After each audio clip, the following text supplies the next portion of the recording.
13C, con el auspicio de Más Vida para ti, una ISAPRE de médicos.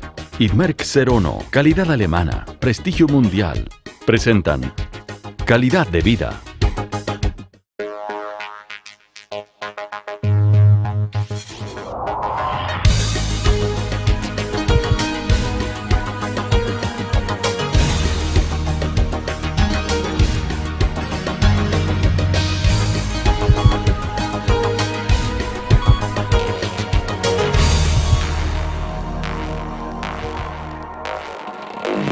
La cirugía metabólica se refiere al tratamiento quirúrgico de la diabetes mellitus tipo 2, representando una nueva opción de terapia para esta enfermedad, hasta hoy día considerada solo de tratamiento médico. Esta cirugía se realiza hace bastante tiempo en pacientes obesos mórbidos que tienen diabetes tipo 2 y se ha visto que en ellos los resultados han sido muy buenos en cuanto a la baja de peso y al manejo de su diabetes. Sobre el 80% de estos pacientes deja de ser diabético, entre comillas, siempre sigue siendo un paciente diabético, pero se controla bien a largo plazo, a 15 años. Y se asumía que era por la baja de peso, pero se ha visto en ese tipo de cirugía que no es solo la baja de peso la que ayuda a que la diabetes se controle mejor. Por eso que se ha planteado hacer esta cirugía en pacientes no obesos mórbidos. Y cuando lo hacemos en no obesos mórbidos para tratar la diabetes, hablamos de cirugía metabólica. Este procedimiento también puede realizarse en combinación con la manga gástrica y, a diferencia de la cirugía bariátrica, la cirugía metabólica se puede realizar en pacientes con un índice de masa corporal menor, ya que el objetivo principal es el tratamiento de la diabetes y no de la obesidad.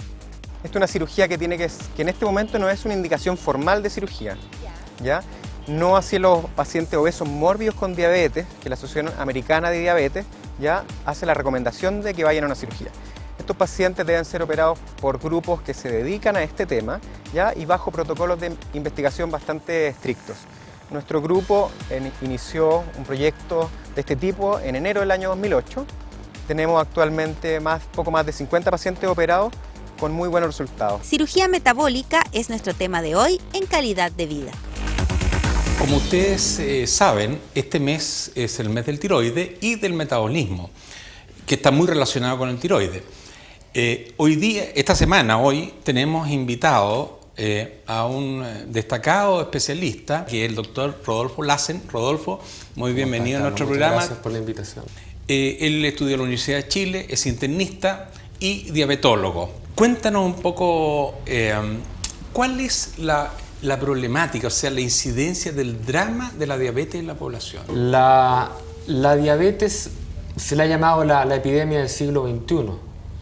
Las cifras son alarmantes en todo el mundo. Región del mundo que uno va a estudiar muestra aumento de las tasas de diabetes, y eso es especialmente cierto en América Latina y especialmente en nuestro país.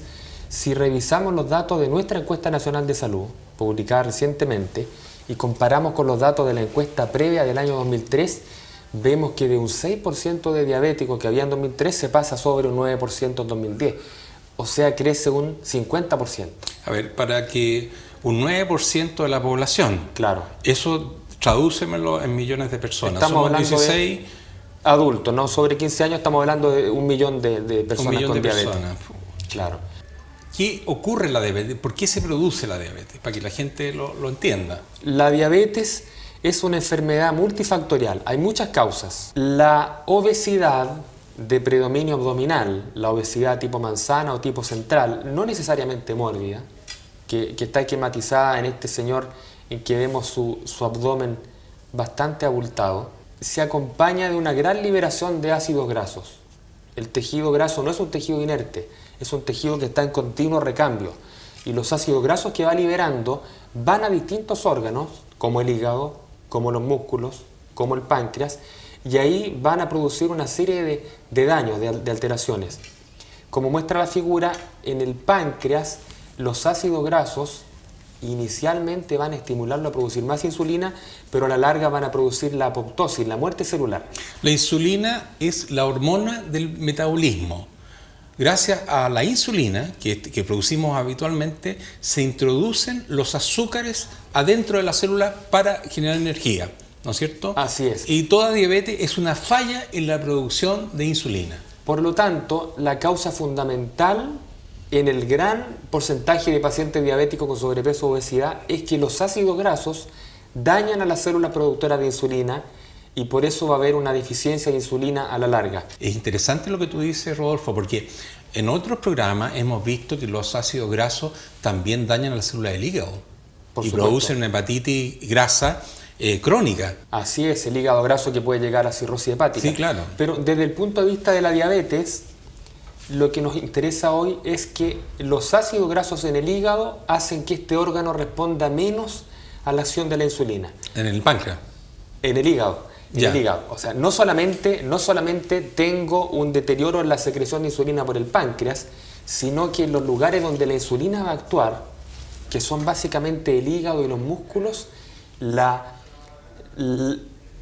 obediencia, el caso, el efecto de la insulina en estos órganos va a ser menor. Me explico. El hígado, en relación al metabolismo de los azúcares, fabrica azúcar. Esa es una función normal. Y la insulina le dice, no, stop, pare, regula la producción de azúcar por el hígado. Un hígado con gran afluencia, con gran llegada de ácido graso, no va a obedecer el páncreas y el páncreas va a fabricar insulina y este hígado va a seguir fabricando azúcar. Y eso es lo que explica la hiperglicemia en ayunas. Cuando un paciente diabético, prediabético, se controla la glicemia y está alta, no tiene relación directa con lo que comió la noche anterior, sino que con cuánta azúcar fabricó su hígado. La glicemia es la cantidad de azúcar en la sangre. La cantidad de azúcar en la sangre. Y a nivel muscular, que es el tercer elemento de este esquema, observamos que también en los músculos va a haber menos acción de la insulina. ¿Cuál es el rol de los músculos en la génesis de la diabetes? Los músculos consumen glucosa como combustible. De tal manera que si tengo un músculo afectado por los ácidos grasos, no va a consumir la glucosa, de acuerdo a la señal que le manda la insulina, y al comer vamos a tener azúcar alta. Por lo tanto, que el hígado no responda a la insulina significa niveles de azúcar en la sangre elevados en ayuna. Que los músculos no respondan a la insulina significa niveles de azúcar elevados en la sangre después de comer. Y en el 99% de los casos, los grandes responsables de esto son los ácidos grasos. Por eso está muy ligada la obesidad y la diabetes, pero insisto, sin necesariamente hablar de obesidad mórbida.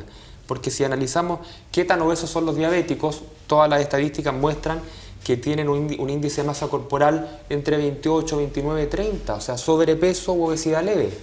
Personas que, de acuerdo a los criterios actuales, no calificarían para ser candidatos a cirugía. ¿Qué repercusiones tiene en el ser humano el hecho de tener una azúcar elevada en la sangre y muchas veces una hiperinsulinemia? La diabetes es una enfermedad silenciosa en la mayoría de los casos. Cuando uno ve un paciente diabético, dice, doctor, usted me está diagnosticando diabetes por este examen, pero yo no tengo los síntomas. Es ampliamente conocido, Carlos, que los síntomas de la diabetes son el exceso de sed, el exceso de orina y la baja de peso. Pero esto se da cada vez en menos pacientes. No, y cuando está muy avanzado. Porque es una etapa muy tardía. Claro. Por lo tanto, en la gran mayoría de los casos hablamos de una enfermedad silente, en que la detectamos por un examen de laboratorio alterado en una persona con ciertos antecedentes familiares y otros marcadores, como por ejemplo el hígado graso, los triglicéridos altos, La etc. genética es importante. Claro, es muy importante la genética y también el ambiente, como en todo. Predisposición genética en un ambiente obesógeno hoy en día. Tenemos altas tasas de sedentarismo en Chile, la obesidad, volvemos a la encuesta pero yo me nacional de salud. refiero, Rodolfo, a qué consecuencias. O sea, el hecho de tener diabetes nos predispone a mayores riesgos en general. Claro, lo que quería decir es que si bien es silenciosa, esta azúcar alta, que en la mayoría de los casos no llega a dar síntomas, va dañando todas las células endoteliales. Endoteliales significa revestimiento de la cañería, de las cañerías que nos riegan el cuerpo.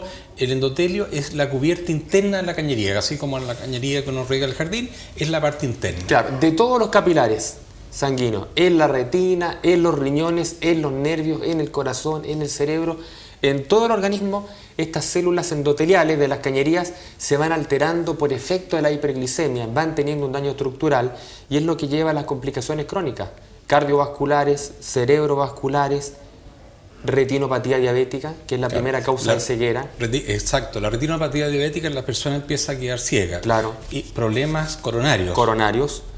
Nefropatía diabética, que lleva finalmente a diálisis, A insuficiencia riñón. renal y tal vez requerimiento de trasplante renal. Amputaciones de extremidades periféricas. Esto es muy importante porque el paciente diabético dice, doctor, no siento nada, no me duele nada, ¿y por qué tengo que cuidarme, hacer dieta, hacer ejercicio, tomarme los remedios? Porque queremos evitar las complicaciones a largo plazo. Y en ese sentido es muy importante el examen que para nosotros es el patrón de oro, el gold estándar en el seguimiento del paciente diabético, que es la hemoglobina glicosilada. La hemoglobina glicosilada, los pacientes la llaman el examen acusete, porque es el que dice cómo ha estado mi nivel de glicemia en los últimos meses. A ver, explícanos un poco, porque incluso yo digo que para muchos colegas médicos esto de hemoglobina glicosilada es nuevo. Claro. En sus palabras súper sencilla, pero explícanos la diferencia entre la glicemia habitual y la hemoglobina glicosilada. La glicemia es una foto. Este día, a esta hora, esta persona tiene una glicemia de 140, 160, 90, etc. Es del momento. La hemoglobina glicosilada es la caja negra del diabético. Es un diario de vida de los últimos 3 o 4 meses. Yeah. Por lo tanto, si yo quiero que mi paciente esté bien, no tengo que preocuparme solamente que una glicemia puntual salga bien, sino que todas salgan bien. Como yo no puedo tener a los pacientes haciendo controles continuamente por toda su vida, identifico un marcador que me permita tener esta información. Y ese marcador es la hemoglobina glicosilada. Es el azúcar pegada al glóbulo rojo. El glóbulo rojo dura 120 días en circulación. Por lo tanto, si yo conozco qué porcentaje de mi glóbulo rojo tienen azúcar pegada, tengo una idea de cómo ha estado la glicemia de mi paciente en los últimos meses. Y lo más importante es que esto tiene una correlación directa con las complicaciones a largo plazo de la diabetes. Como vemos en la lámina, este es un estudio hecho en el Reino Unido, diseñado en los años 70, que todavía los pacientes se siguen, en que se evalúa el nivel de hemoglobina glicosilada. Lo normal es hasta 6%, pero acá se muestran niveles altos en pacientes diabéticos, versus la incidencia de complicaciones. O sea, estamos viendo por un lado el nivel de hemoglobina glicosilada, por otro lado, qué tantas complicaciones tienen los pacientes.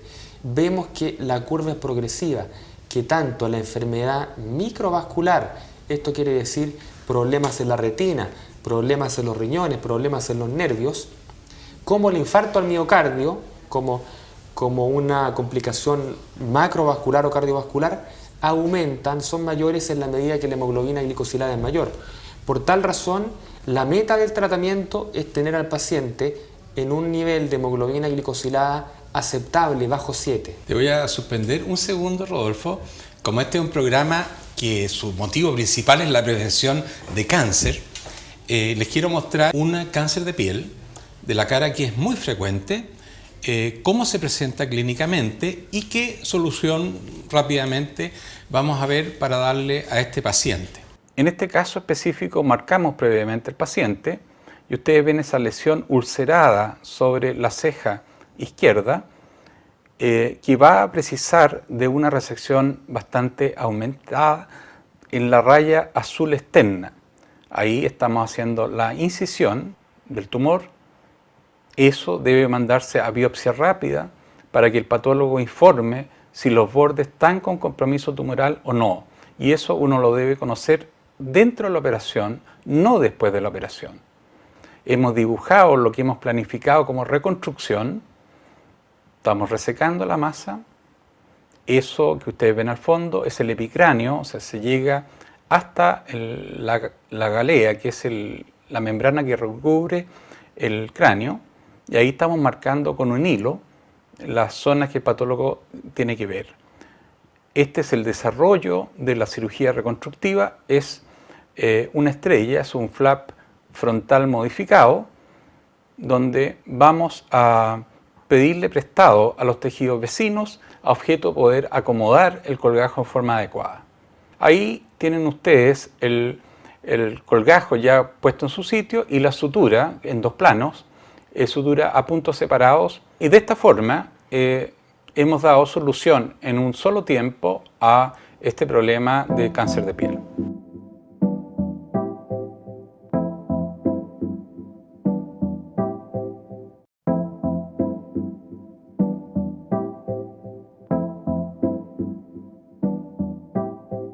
De vuelta en el segundo bloque de nuestro programa, estábamos conversando con el doctor Rodolfo Lassen de esto, de la diabetes y de la cirugía para la diabetes.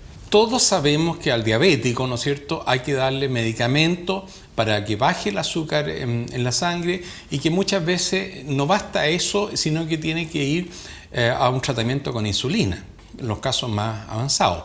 Pero también se han creado técnicas quirúrgicas, es increíble, pero es así, para mejorar la diabetes. ¿Por qué no nos conversa un poco de eso, Rodolfo? Si revisamos esta lámina, que es el mayor estudio que hay en el mundo de seguimiento de pacientes operados de bypass gástrico en obesidad mórbida, vemos dos cosas. Primero, acá se muestran diferentes técnicas quirúrgicas que no quiero comentar, pero que todas muestran una baja de peso muy importante al año, con una recuperación parcial en los años siguientes.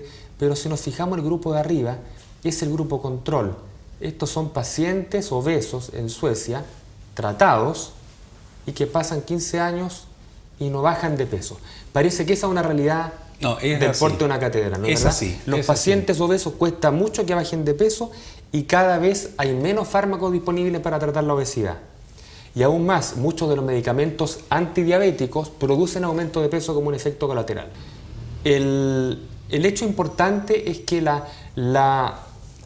el beneficio en el control de la diabetes después de una cirugía no solamente tiene que ver con el hecho de que el paciente coma menos.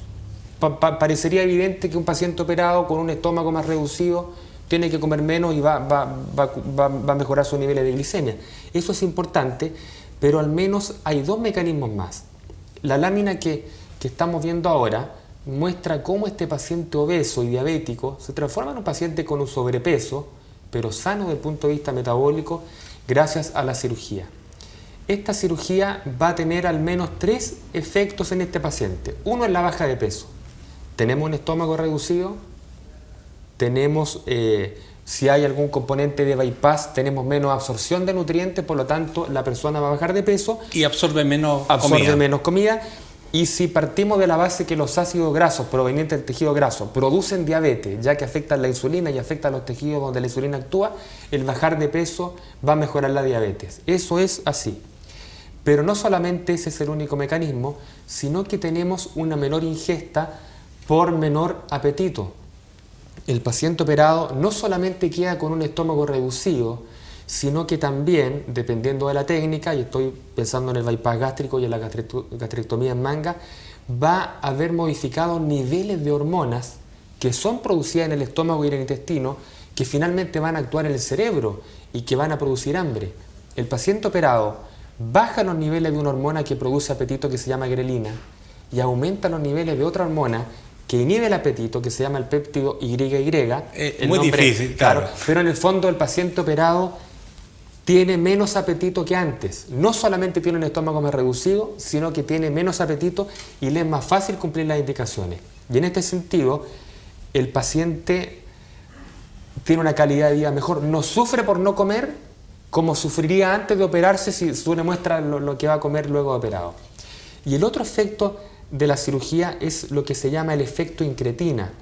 Esto dice relación con lo siguiente: si yo recibo un alimento o glucosa por la boca, voy a producir una cantidad de insulina mayor que si recibo esa cantidad de glucosa a la vena. Algo hay en el intestino que estimula la producción de insulina por el páncreas. Esto se ha identificado, hay muchas hormonas, la principal de ellas se llama el GLP-1, es una sigla en inglés, pero este GLP-1 es producido en las últimas porciones del intestino delgado, donde el alimento normalmente no llega.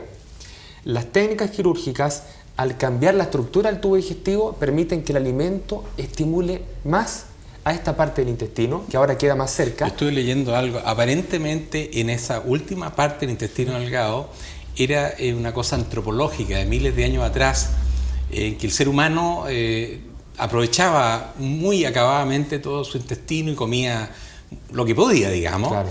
Y llegaba mucho más alimento a esa parte. Y es algo que se ha ido en el desarrollo humano como atrofiando. Atrofiando, porque la alimentación ha cambiado enormemente. Los alimentos actuales no llegan a esa parte del intestino. Si cambiáramos nuestra alimentación, llegaría. Algunos hablan de la dieta paleolítica, o sea, comer proteína, bastante fibra, llegaría, pero en la práctica no llega. En la figura de la izquierda se observa el bypass gástrico tradicional. Esta es la técnica que se usa para la obesidad mórbida, en la cual se secciona el estómago. Este es el estómago, pero se separa del esófago. Se separa, queda un remanente gástrico, un estómago residual muy pequeñito. Claro, esto no es fácil de entender. Yo comprendo que para muchas personas del público es difícil, pero lo importante es que se queden con el concepto de que el alimento bypassea prácticamente el estómago. Se lo salta. Se lo salta. Es como cuando uno va por la autopista y en hace vez un de entrar a la bypass ciudad, y va directamente al intestino delgado. Y en la cirugía para la diabetes, la unión, este bypass es más largo. Es un bypass más largo y se une a la última parte del intestino delgado. Claro, la lámina de la derecha muestra la originalmente llamada cirugía metabólica o cirugía para la diabetes, que es el bypass duodeno-yeyunal. Si nos fijamos acá, el estómago queda en su lugar. No se modifica el estómago porque partimos de la base que esta persona no necesita bajar de peso, sino que necesita mejorar la diabetes. Pero sí nos saltamos esta primera porción del intestino, duodeno y yeyuno, para hacer que el alimento proveniente del estómago llegue a esta parte más lejana del intestino, que es capaz de estimular el páncreas a producir más insulina. Y esto se logra con esta técnica. Nosotros tenemos resultados publicados y presentados en congresos de técnica similar a esta en pacientes no obesos, porque hoy en día que un paciente obeso, mórbido, diabético se opere, a nadie le llama la atención. No, claro. Pero realmente nuevo es plantear opciones quirúrgicas en pacientes con obesidad leve o con sobrepeso. Claro, por supuesto. ¿Ustedes cuántos pacientes de estos llevan operados? Porque esto se seleccionan los pacientes con pinza, no cualquier paciente. Tenemos alrededor de 25 pacientes en 3 años. Esta cirugía partió en Chile cuando vino el doctor Almino Ramos el 8 de enero del 2008 de Brasil, y partió en el Hospital Clínico de la Universidad de Chile y en la Clínica Las Condes. En la Clínica Las Condes ya tenemos 3 años de experiencia y estamos operando con esta característica 8 pacientes por año. O sea, son pacientes elegidos con pinzas, no sí, es claro, que todos los que lleguen se operan. Y es una técnica, por ejemplo, en el Hospital Clínico de la Universidad de Chile, donde yo trabajo también. Ellos también tienen un cúmulo de pacientes importante. Claro. ¿Ah? Sí. Si tú sumas ambos, ¿cómo han dado la cosa? Bien. No estamos haciendo lo mismo en ambas instituciones. Ya. En el Hospital Clínico de la Chile y en la Clínica Allá Las Condes está tenemos la doctora unas técnicas. Papapietro. Así es. Ya. Tenemos técnica un poquito distinta para pacientes con sobrepeso. Ya. Ellos hacen un bypass gástrico modificado, nosotros hacemos el duodeno yeyunal que mostré con alguna modificación. Ya. Pero en ambos grupos los resultados han sido excelentes. Han sido excelentes. Conozco la dinámica de los dos grupos, participo en las reuniones del hospital en la Universidad también, de Chile y en la Clínica Las Condes. pero los casos se seleccionan de a uno y eso yo diría que es clave para el resultado. Se ofrece la cirugía no cuando el paciente la pide, es cuando realmente vemos que no va bien encaminado con su tratamiento médico o insulina, o las complicaciones van avanzando a pesar del tratamiento. Claro, hay un concepto que me gustaría que se lo dijera a nuestro público, que es el concepto de reserva pancreática. O sea, el páncreas tiene una capacidad de producir insulina. Esa capacidad se puede ir agotando.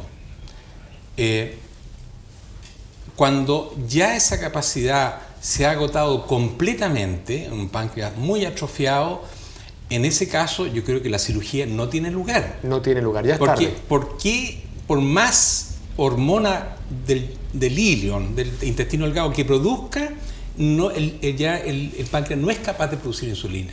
Y ahí ya hay que suplementarlo con insulina. Claro, el desafío es encontrar al paciente en su momento oportuno. No operar muy precozmente, o sea, un paciente con una diabetes recién diagnosticada no tiene que operarse, y tampoco ofrecer la cirugía ya cuando el páncreas no es capaz de revivir con este estímulo hormonal. Ese es el gran desafío, y lo que yo pienso y siento es que la respuesta no la tiene el cirujano solo. No. Esto no es un tema quirúrgico, requiere formación de equipos y de trabajar, de unir estos dos mundos, como yo te decía, el mundo de los cirujanos y el mundo de los internistas, gente experta en nutrición, psicólogos, nutricionistas, todos juntos para ver cuál es la mejor forma de seleccionar al paciente. Queremos agradecer la presencia de Rodolfo Lassen con nosotros, su aporte siempre un enriquecedor para nosotros, y en nombre nuestro y de la Sociedad Médica te agradecemos.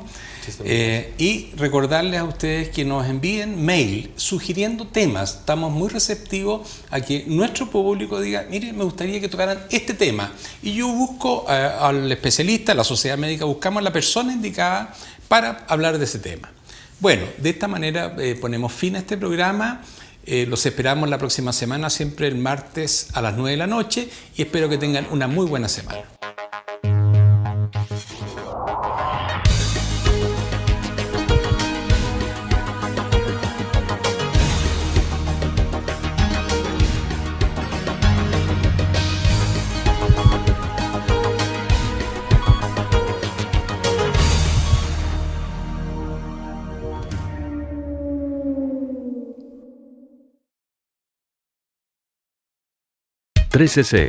Con el auspicio de Más Vida, para ti, una ISAPRE de médicos. Idmerc 01, calidad alemana, prestigio mundial. Presentaron Calidad de Vida.